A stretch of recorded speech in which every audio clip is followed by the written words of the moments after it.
Hi, I'm Eddie Wu, and I'm a mathematics teacher.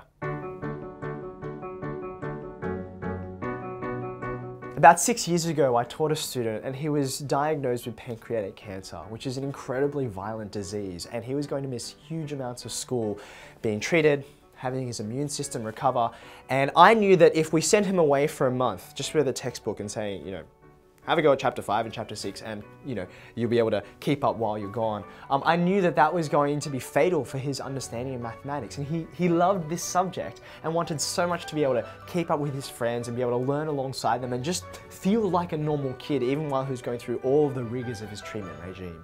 And so I thought, technology can help with this. Technology is not the point, it's just a means for addressing the needs that our students experience. And so I pulled the phone out of my pocket and I thought, this will take decent video of my whiteboard. It won't be amazing, but you'll be able to see what's happening, you can hear what I'm explaining. And so often, when I was at school, if you had sat me down with a mathematics textbook and said, just read these lines and then hopefully you'll understand, I would have had no clue, because I was always that kid who said, wait, how did they get from this line to that line? Like, what was the connection? I don't understand.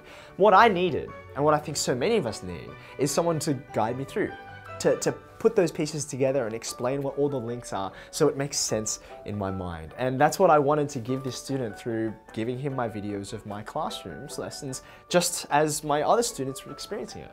I put it on YouTube because that seemed like the most straightforward, simple way to do it.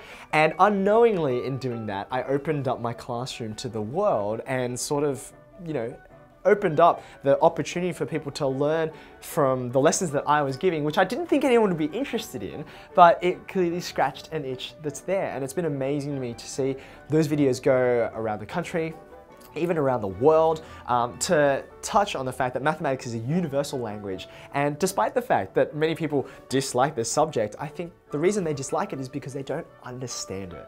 And once they do, and all the pieces click into place, it's an immensely satisfying subject to learn. And through doing that, gaining attention and exposure in a variety of ways that I never would have predicted. It's been incredible that this year in the Australian of the Year Awards, I was named Australia's Local Hero, which is still a shock to hear and to say, even coming out of my own mouth. But that's given me the wonderful opportunity to travel all around Australia to see and be inspired by the great work that's happening in schools all around the country, and also to support and encourage that myself, and to help people see mathematics in a different way. That's a bit of the journey that I've been on, and I'm just so delighted and privileged to be able to have that impact on people around the country.